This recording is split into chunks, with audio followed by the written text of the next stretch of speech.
Minha mãe me colocava na linha, a minha mãe garantiu que eu ficasse longe de gente mau caráter, mas acima de tudo a minha mãe garantiu que eu não fosse covarde.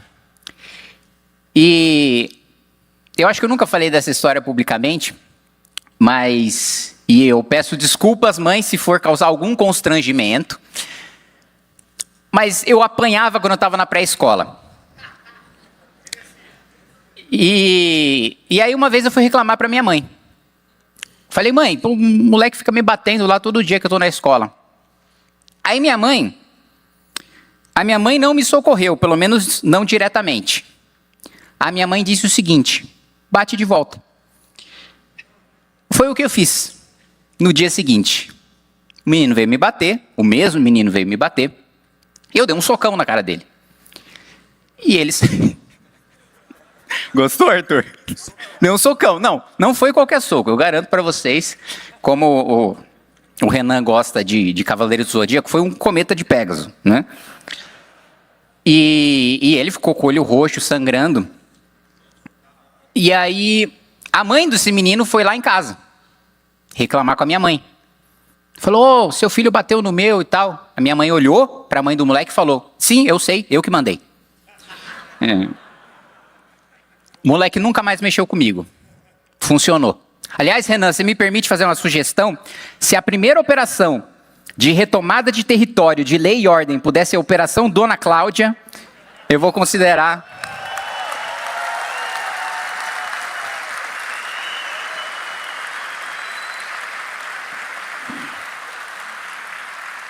Olá, já deu seu like? Não deixe de ajudar o canal. No mês de março eu faturei cerca de 4.600 dólares, totalizando aí deu um pouquinho mais de 23 mil reais apenas com a AdSense do meu canal, postando cortes do MBL. E se você tem interesse em criar seu próprio canal de cortes, ajudar no projeto e ainda poder ganhar com isso, é só clicar no primeiro link da descrição desse vídeo, ou então ler o QR Code que tá aparecendo aqui no meio da tela que eu vou te explicar um pouco mais sobre isso. Tentando fazer aqui. E sobre quem existe uma coisa bacana pra mim falar com ele, falar dele, né? Porque quando eu comecei a me envolver com política, quando eu entrei no MBL, na verdade eu nem tinha entrado ainda oficialmente, foi uma coisa meio louca, acho que todo mundo conhece a história, o Pedro me ligou, eu fui lá pro MBL, participei do primeiro debate lá do TV Folha, do Fla-Flu, eu nem era do MBL, e tava a plaquinha lá, mamãe falei do MBL, e caramba, os caras são muito loucos mesmo. E teve o fato, né, de eu ter falado com o Kim no WhatsApp a primeira vez, e eu lembro que tava lá no meu WhatsApp assim, né, Pedro Deirô MBL, Kim Kataguiri MBL, e eu dei um print e mandei, acho que vocês nem sabem essa história, e mandei num grupo meu, outro, não aquele, né? Me gabando, cara. Olha lá, mano, os caras que eu tô falando. Tô falando com aquele japonês nerd, velho. O cara, tô em contato com o cara direto. Então, pra mim, era um motivo de orgulho, de prestígio, poder estar na mesma sala que esse cara, trocar uma ideia com ele e ter o WhatsApp dele e falar com ele. E ao longo de 2017, 2018, a gente se aproximou, a gente ficou amigo, a gente viajou o estado, a gente fez uma série de coisas. E o ponto mais importante da nossa história veio, né, anos depois, que foi em 2022. 2022, o Kim teve o cancelamento dele, né, a tentativa de cancelamento dele, né, em janeiro. E eu vi o Kim ficar muito mal. Eu vi o Kim levar para o coração aquilo e eu não entendi muito bem, né? Eu falei, cara, por que o Kim tá tão mal? Ele não é burro, ele não é, sei lá, idiota, ele claramente não falou o que estão falando que ele falou. Qual que é o problema? E eu só fui entender o que aconteceu na mente do Kim quando eu sofri meu cancelamento, porque quando foi comigo, eu falei, meu, como é que o Kim vai lidar com isso?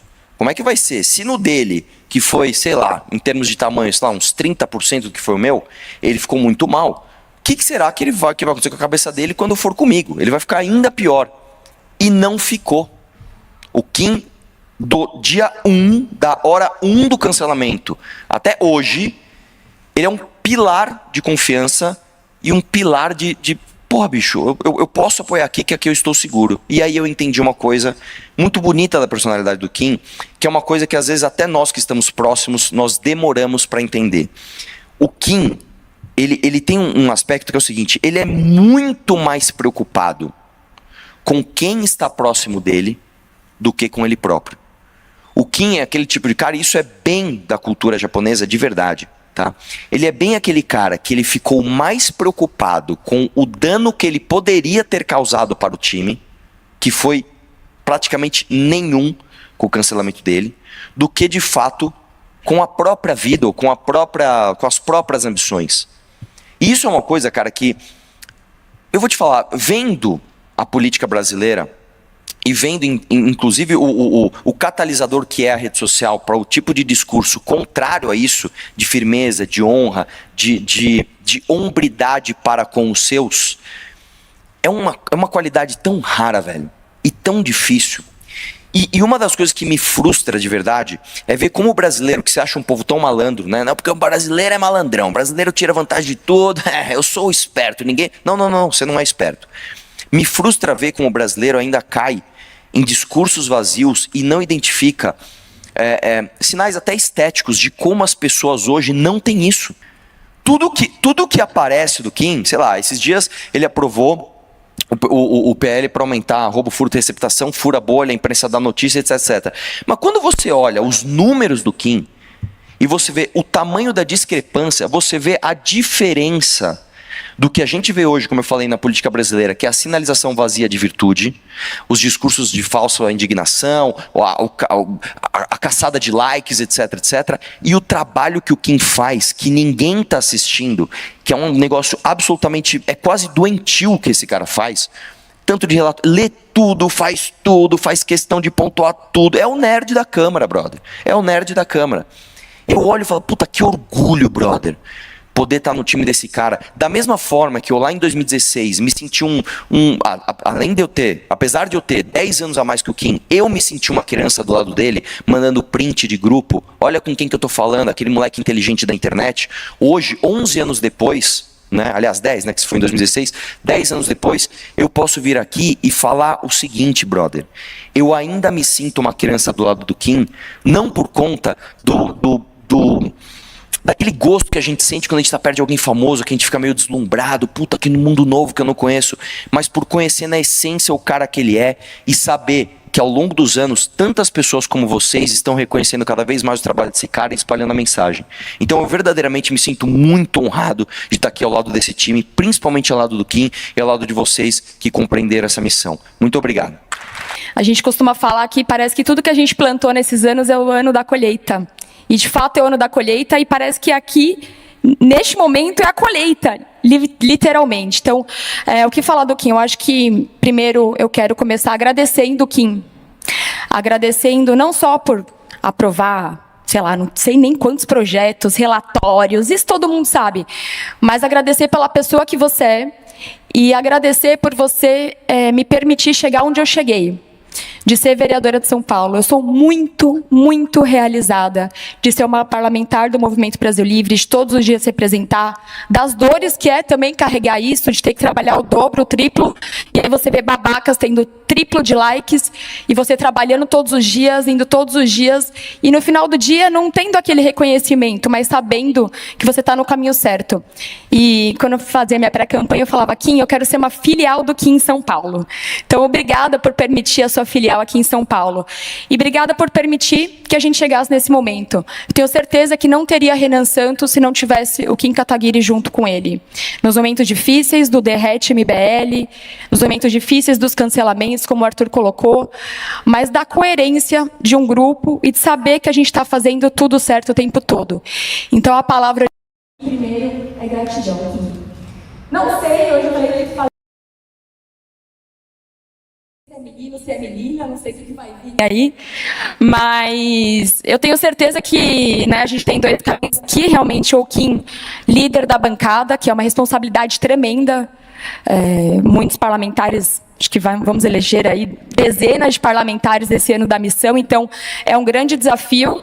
E por outro lado, né, eu sou muito bairrista aqui, adoraria também que você representasse aqui o estado de São Paulo, mas independente da sua decisão, eu tenho certeza que você vai representar muito bem aqui ou lá os paulistas e que se você estiver lá, você vai representar aqui. Se você estiver aqui, você vai conseguir fazer com que São Paulo sempre tome a locomotiva mesmo do Brasil. Então, boa sorte na sua jornada.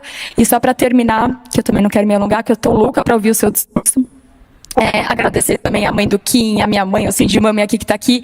E quando a gente tem as mães da família presente, a gente vê que a gente está no caminho certo, né? Os corruptos nunca levam a mãe, né? Eles têm vergonha de levar a família, de mostrar a família, porque eles sabem que eles não estão fazendo o caminho certo. Quando a gente traz a nossa família, a nossa mãe aqui para aplaudir, é porque a gente tem a hombridade de saber que a gente faz a coisa certa todos os dias e a gente faz por elas e pelo legado que elas deixaram. E Kim, nunca mais a gente vai chorar como na campanha de 2022. Pode ter certeza, porque agora a gente vai colher só sucesso e eu te desejo boa sorte, conte comigo para sempre. Nós amamos você.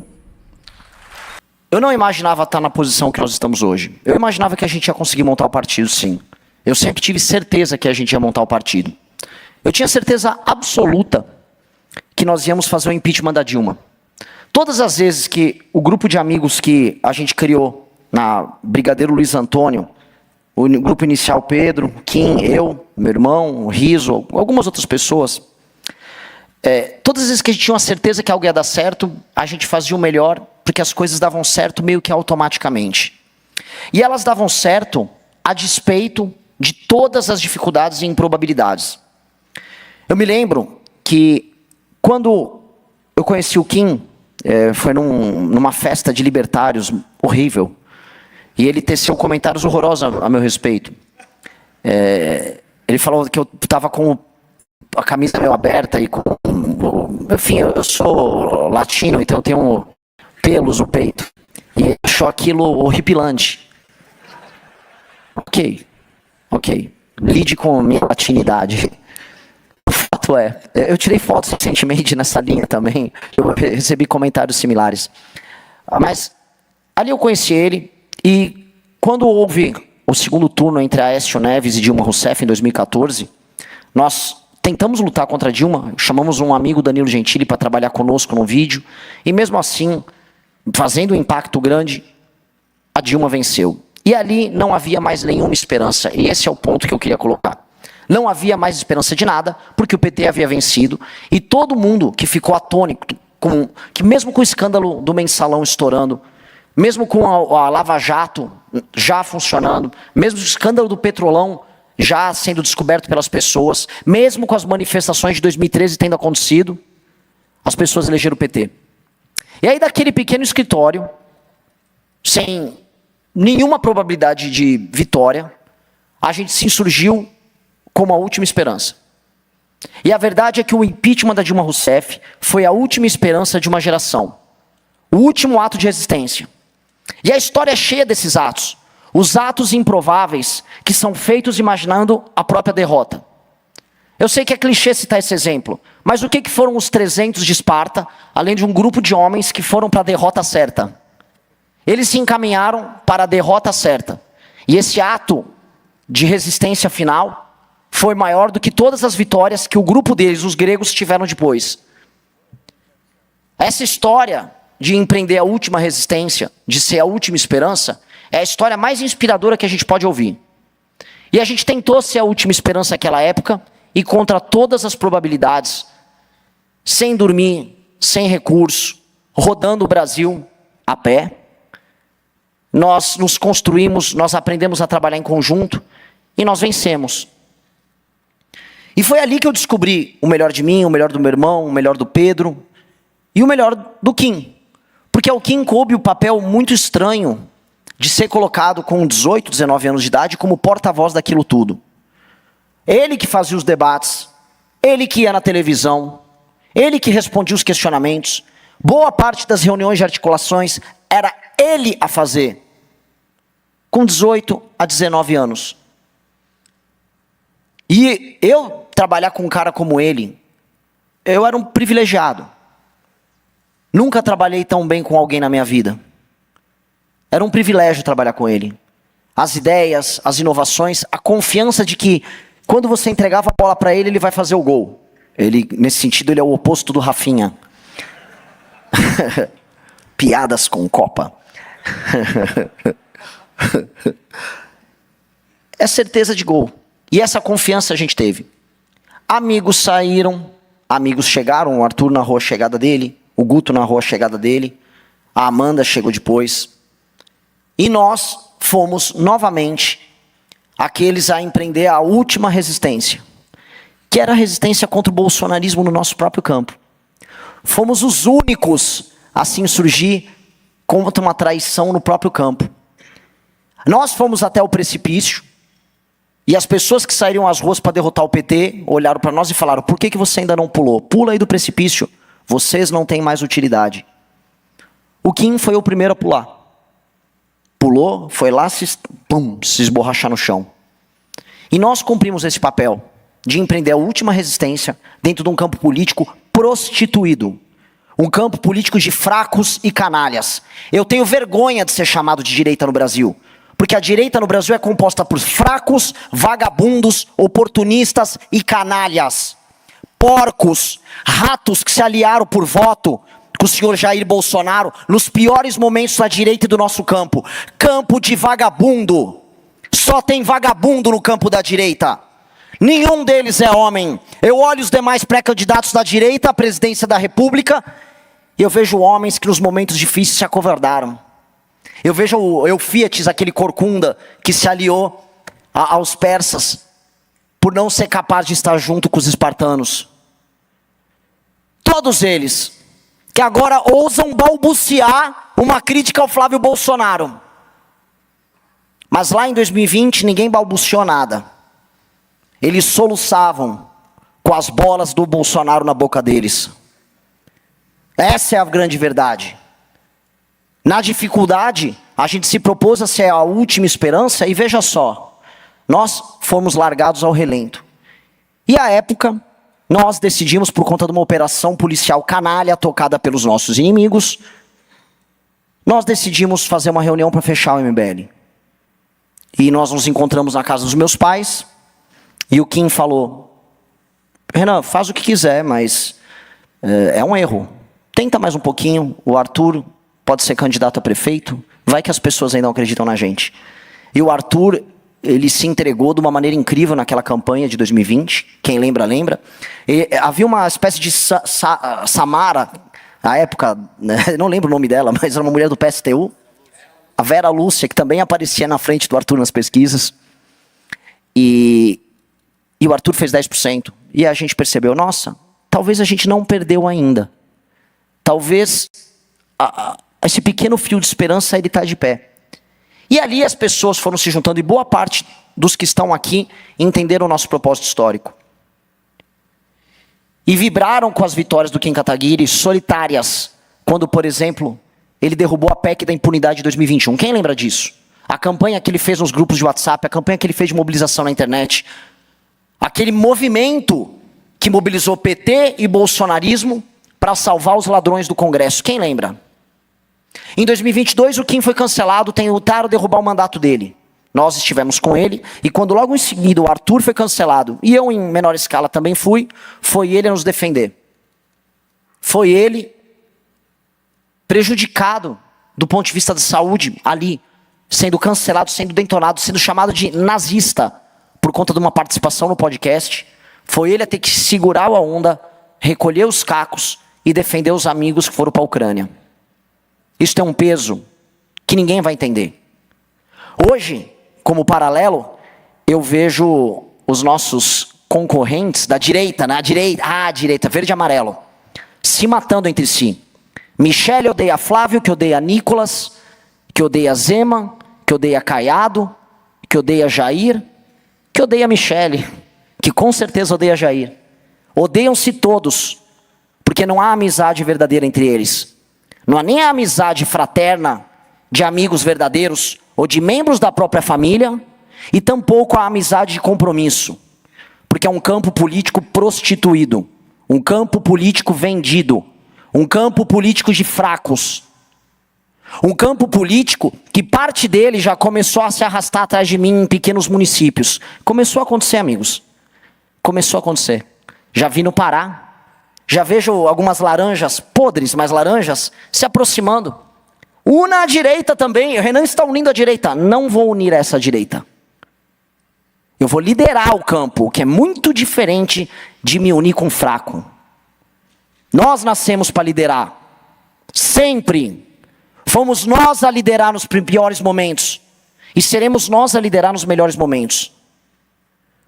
Em 2022, quando participando das eleições, uma lição muito dura, a Amanda e o Renato não conseguiram vencer.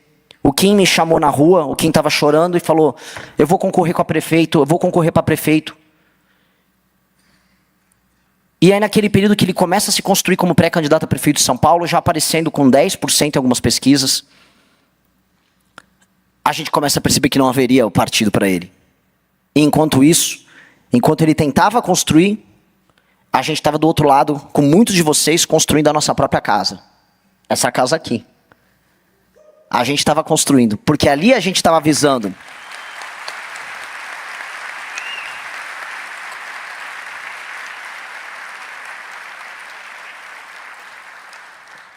Ali a gente avisou que não mais iriam impedir a gente de construir nosso caminho. Que não mais iam parar a gente. Ninguém vai mais parar a gente. Então quando o Kim retirou a candidatura dele de prefeito, ele já não sentiu. Nós não sentimos. Porque a gente já sabia naquela época que a gente teria a nossa casa. E que outras candidaturas viriam. E que outras possibilidades viriam. O que eu tenho a dizer sobre isso é, eu não posso não exigir de todos os que estão aqui, que são meus amigos desde a época daquele pequeno escritório lá na Brigadeiro Luiz Antônio, e depois do escritório na Vila Mariana, eu não posso exigir nada além de vocês estarem no Palácio do Planalto comigo, administrando o Brasil. E eu não posso exigir nada diferente do Kim Kataguiri. Eu preciso do Kim comigo. Eu não quero do Kim nada além de administrar o Brasil e tocar as coisas mais difíceis que nós vamos precisar fazer. Porque se nós somos a última linha de defesa e a última esperança, e não há aqui nenhum exagero retórico, somos nós ou nós. A Faria Lima já percebeu isso, o Polymarket já percebeu isso, as pessoas que juntam Lé com o CRE já entenderam isso. O que nós temos que fazer agora é ir para essa jornada imaginando que a gente pode provavelmente perder. Mas a gente tem tudo a ganhar. E se vencer, fazer a maior gestão da história desse país. Fazer todas as reformas que a gente está propondo. Reformar o Estado brasileiro e colocar o nosso nome como grupo de pessoas perseverantes que sempre aceitou ser a última esperança. Eu quero o Kim comigo. Eu não sei o que ele vai anunciar hoje. Eu não sei a surpresa que ele quer fazer. Mas definitivamente, todas as vezes que colocaram eu e ele contra o corner, ele deu o melhor dele. E ele foi o melhor que nós tivemos. E com base nisso, todos nós vencemos. Muito obrigado.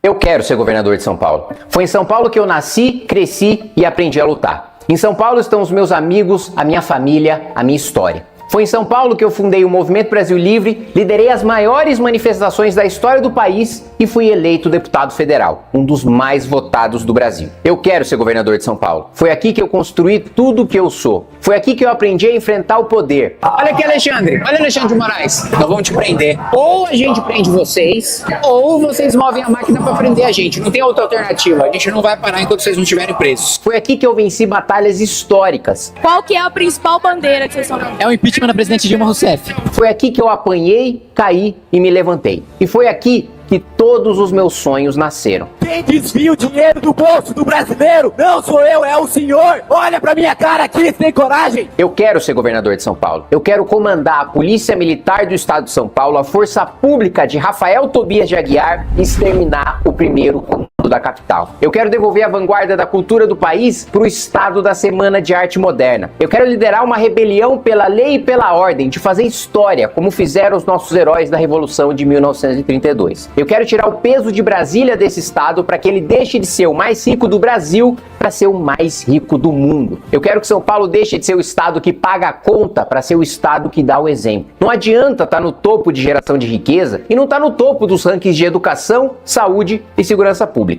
Eu quero ser governador do estado de São Paulo, mas nem sempre a vida deixa a gente fazer o que a gente quer. Nem sempre a gente pode seguir o caminho que gostaria de seguir. Às vezes, a gente tem que encarar estradas mais duras, mais ingratas, mais pesadas. Porque a vida não é sobre o que a gente quer, a vida é sobre o que a gente deve. Todos nós temos uma vocação, um chamado, um destino. Todos nós temos uma missão. A minha missão, agora, é promover a maior reforma de Estado da história do país.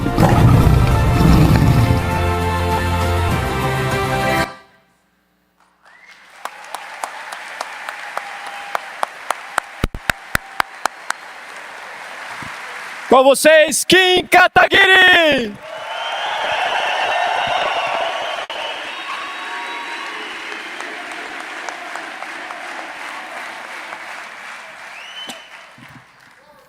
Boa tarde a todos. Gente, é com muito orgulho que eu sou anunciado hoje como o primeiro membro da equipe ministerial do governo Renan Santos.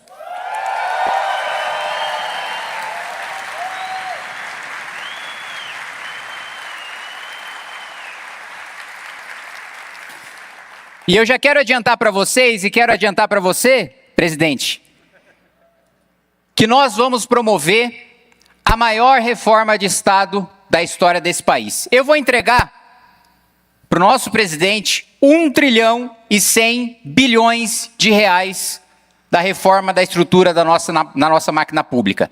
Tudo que eu quis fazer nesses quase 8 anos de mandato como deputado federal, agora vou fazer como ministro de Estado, junto com o presidente Renan Santos. A PEC de super salários, acabar com férias de 60 dias, acabar com todos aqueles que recebem mais do que 46 mil reais por mês, fazer um programa nacional de desfavelização, garantir que o presidente tenha recurso para fazer o maior presídio de todas as Américas, garantir que a gente tenha uma política de Estado pela primeira vez de investimento em inteligência artificial, em ciência e tecnologia, acabar com a desigualdade social dentro do próprio funcionalismo público, a desigualdade salarial, fazer com que as carreiras tenham salários compatíveis com a iniciativa privada, promover o maior corte de gastos da história do país e o corte de gastos a ser revertido na transformação do Brasil como um país rico. Quem lê o livro amarelo sabe das nossas missões, do Brasil poderoso, do Brasil rico, do Brasil livre. A convite do Renan coube para mim uma das missões mais difíceis, que é trabalhar com o Brasil rico. O nosso ministério vai ser um ministério transversal. Vai ser um ministério que vai passar pelo Ministério da Gestão, vai passar pelo planejamento, vai passar pela Casa Civil, pelo trabalho, pela Previdência. A gente vai ter um trabalho muito grande para fazer. E diferente da covardia que nós vimos nessa semana com o Flávio Bolsonaro, nós não teremos vergonha de defender publicamente o remédio amargo. Não contem comigo para ser covarde de promover pauta populista e de esconder que nós vamos ter sim que fazer reforma previdenciária, que nós vamos ter sim que rever os pisos da saúde e educação. Porque qualquer um que vença a presidência da República vai ter que fazer, mas só a gente não comete o estelionato eleitoral de mentir para a população, de ir para a campanha dizendo que a gente não vai fazer. E ao longo dos próximos 2 meses, eu vou ter o trabalho de coordenar e de trazer para a equipe econômica e de anunciar para vocês os membros da futura equipe econômica do governo Renan Santos. Eu não fiz convite e eu não conversei com nenhum deles. Vou passar a trabalhar a partir de agora.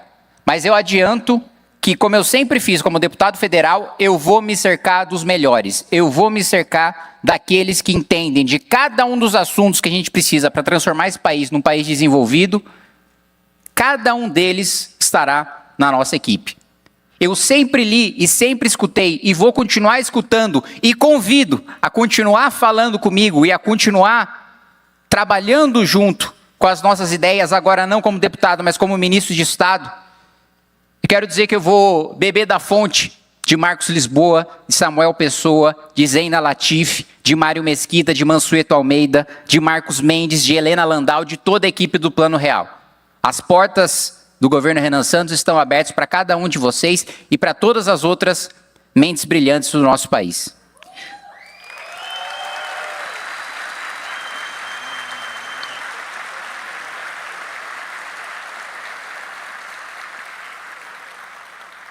E o anúncio de hoje, ele é calcado numa certeza de que nós vamos vencer as eleições presidenciais deste ano e nós vamos governar este país, e não só por um mandato. E nós teremos todo o tempo para transformar o nosso país no país desenvolvido que a gente quer. E é com esse espírito de fazer história. Aliás, antes de falar do espírito de fazer história, eu quero fazer um relato pessoal para vocês. Até aproveitando que minha mãe, que olha agora, está aqui. Eu sempre gostei muito de língua portuguesa. E uma vez eu participei de um campeonato de conjugação verbal. E eu cheguei animado em casa, Pedro, falando: pai, participei do campeonato, ganhei. E aí o meu pai: que legal, filho, primeiro lugar? Aí eu: não, pai, segundo. Aí ele: E aí, conversando com a minha irmã, depois que meu pai faleceu, ela falou aqui, essa cobrança que o pai sempre teve em relação a gente, essa era a maneira dele demonstrar que nos amava. Era a maneira dele nos preparar para o que é que viesse, para a decisão que a gente quisesse tomar no futuro da nossa vida.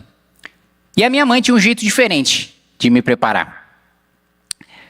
A minha mãe me colocava na linha, a minha mãe garantiu que eu ficasse longe de gente mau caráter, mas acima de tudo a minha mãe garantiu que eu não fosse covarde.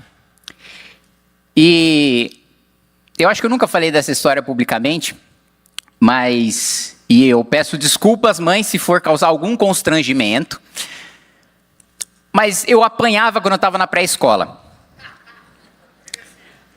E aí uma vez eu fui reclamar para minha mãe. Falei: mãe, o moleque fica me batendo lá todo dia que eu estou na escola. Aí a minha mãe não me socorreu, pelo menos não diretamente. A minha mãe disse o seguinte: bate de volta. Foi o que eu fiz. No dia seguinte, o menino veio me bater, o mesmo menino veio me bater, eu dei um socão na cara dele. E eles... Gostou, Arthur? Deu um socão. Não foi qualquer soco, eu garanto para vocês, como o Renan gosta de Cavaleiro do Zodíaco, foi um cometa de Pégaso, né? E ele ficou com o olho roxo, sangrando. E aí, a mãe desse menino foi lá em casa reclamar com a minha mãe. Falou: seu filho bateu no meu e tal. A minha mãe olhou para a mãe do moleque e falou: sim, eu sei, eu que mandei. O moleque nunca mais mexeu comigo. Funcionou. Aliás, Renan, você me permite fazer uma sugestão? Se a primeira operação de retomada de território, de lei e ordem, pudesse ser a Operação Dona Cláudia, eu vou considerar.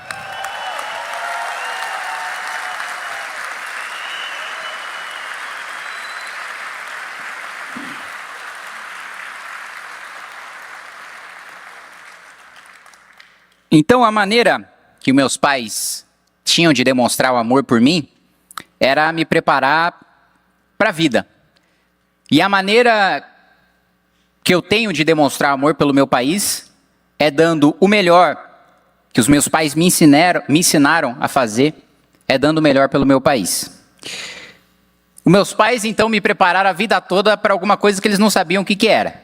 Basicamente para dar uma escolha, para que eu estivesse pronto para a escolha que eu tivesse.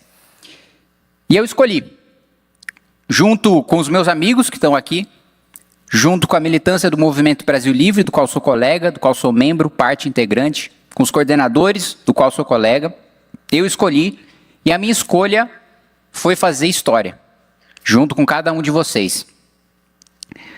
O nosso país hoje, e o Renan a fala do Renan foi um prenúncio do que eu vou falar agora, ele está tomado por dois tipos de pessoas. Primeiro, você tem os canalhas. Os canalhas, eles têm a audácia de disputar o poder, vencer e de nos governar. Os canalhas não têm medo nenhum. Os canalhas estão muito confortáveis. Aliás, os canalhas estão tão confortáveis que o Daniel Vorcaro tinha a tranquilidade de deixar suas conversas com o ministro do Supremo printado num bloco de notas na sua galeria. Os nossos canalhas estão muito confortáveis, mas esse é o primeiro tipo de pessoa que domina o nosso país. O segundo tipo de pessoa que domina o nosso país são os covardes. E a maioria dos covardes são honestos. Só que eles estão tão desesperançosos e têm tanto medo que o medo deles faz com que eles tenham até vergonha da própria honestidade. Faz com que eles se sintam otários por serem honestos. Mas a história não vai ser escrita pelos canalhas. A história não vai ser escrita pelos covardes. A história vai ser escrita pelos corajosos. E eu quero só os corajosos ao meu lado. Se tem alguém nesse auditório agora que é covarde, por favor, não sinta-se constrangido em levantar e sair pela porta. Eu só quero os covardes. Opa, os covardes é bom. Olha o ato falha aí. Eu só quero os corajosos juntos comigo. Eu quero os covardes bem longe. Era isso que eu ia falar, vocês me interromperam. E eu sei que ser corajoso, todo mundo que está aqui sabe muito bem. Ser corajoso tem um preço. Mas o preço de ser covarde é muito maior.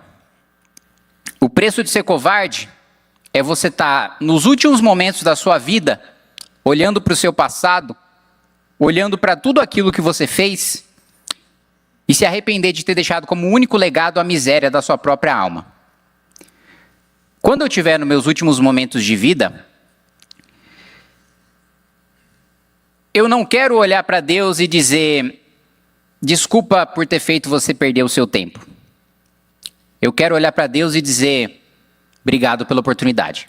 Obrigado, gente.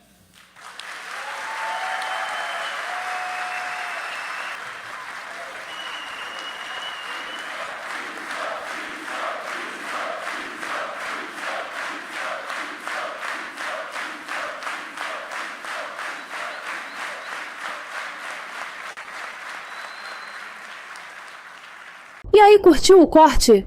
Então dá aquela ajudinha, deixa o seu like, compartilha e se inscreve no canal. Um abraço e até o próximo vídeo, porque o futuro é glorioso.